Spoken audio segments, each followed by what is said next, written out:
Lezzet Geçidi'ne hoş geldiniz. Sizler için kolayca yapabileceğiniz sağlık deposu soğan çorbası tarifi hazırladım. Özellikle soğuk havalarda bolca tüketmenizi önerdiğim soğan çorbasının yapılışına geçelim. Tencereyi ocağa alalım.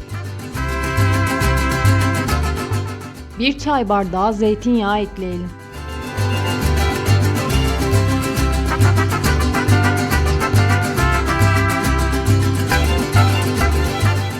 Ocağı açalım.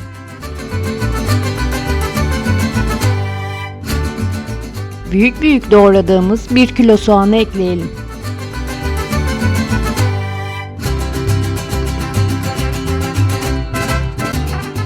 Soğanları çok küçük doğramamaya, bu boyutlarda olmasına dikkat edelim.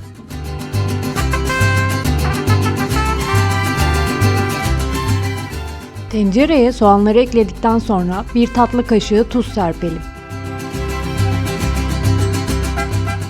Soğanlar iyice kavrulana kadar karıştıralım.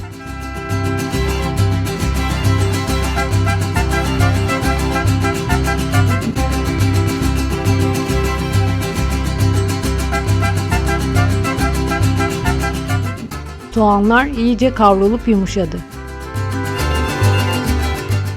Bir baş küçük küçük doğradığımız sarımsakları ekleyelim.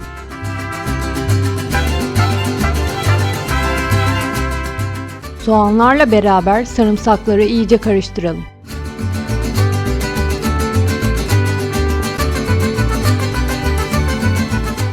Soğanlar kavrulduktan sonra 1 yemek kaşığı tereyağı ekleyelim.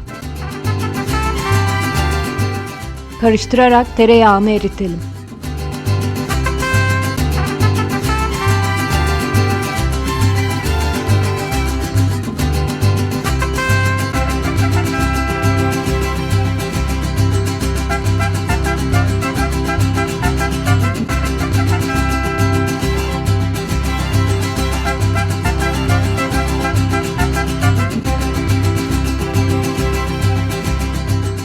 Tereyağı eridikten sonra 2 yemek kaşığı un ekleyelim. Unu ekledikten sonra soğanlarla beraber karıştıralım.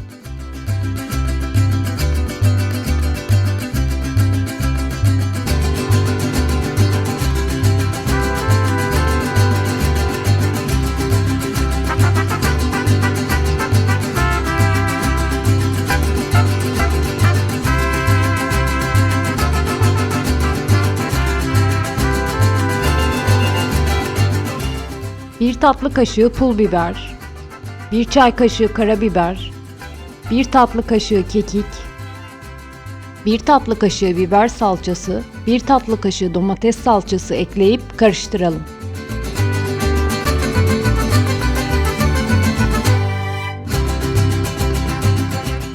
Bir tatlı kaşığı tuz serpelim. Tekrar karıştıralım.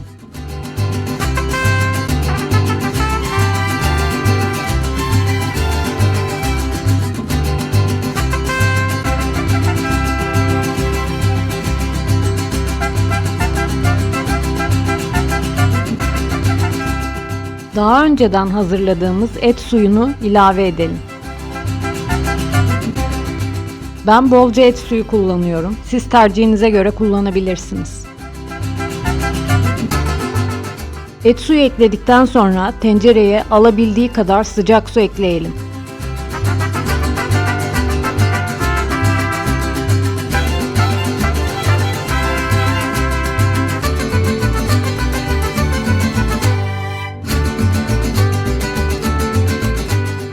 Suyunu da ekledikten sonra soğan çorbasını karıştıralım.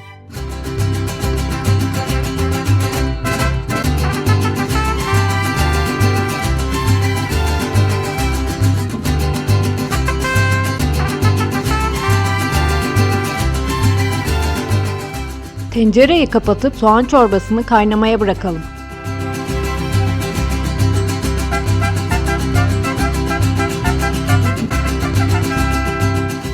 Çorba kaynamaya başladıktan sonra kapağını açalım.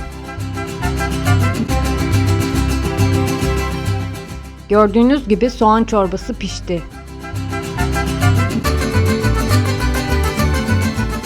Tercih olarak taneli sevdiğim için blenderdan geçirmedim. Sizler taneli çorba sevmiyorsanız soğanları blenderdan da geçirebilirsiniz. Gördüğünüz gibi soğan çorbası kaynayıp iyice pişti. Ocağı kapatalım. Soğan çorbasını biraz dinlendirdikten sonra servis edelim. Sizler de bu tarifi deneyerek çok lezzetli ve sağlıklı soğan çorbası yapabilirsiniz.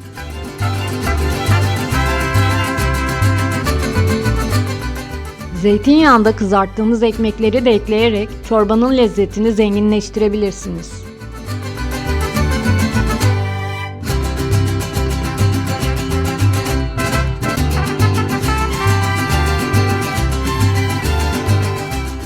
Güne sağlıklı ve tam ölçülü tariflerle başlamak için lütfen kanalıma abone olun.